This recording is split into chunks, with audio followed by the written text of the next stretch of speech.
அண்ணன் கேட்டாரு, என்னம்மா மூவர்ண கொடியில இருக்கக்கூடிய அசோக சக்கரத்து கலரை மட்டும் போட்டுட்டு வந்திருக்கா அப்படின்னு சொல்லி பழனி அண்ணா கேட்டாரு.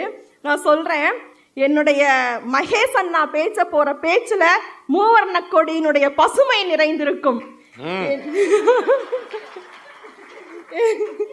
என்னுடைய ராஜ்மோகன் அண்ணா அவருடைய செயல்கள்ல மூவர்ண கொடியினுடைய சிகப்பு நிறத்தின் தியாகம் நிறைந்திருக்கும். அவருடைய செயல் காவி கொடி, நம்ம அப்படியே அவருக்கு சேர்த்து பூசி விட்டுருவோம்.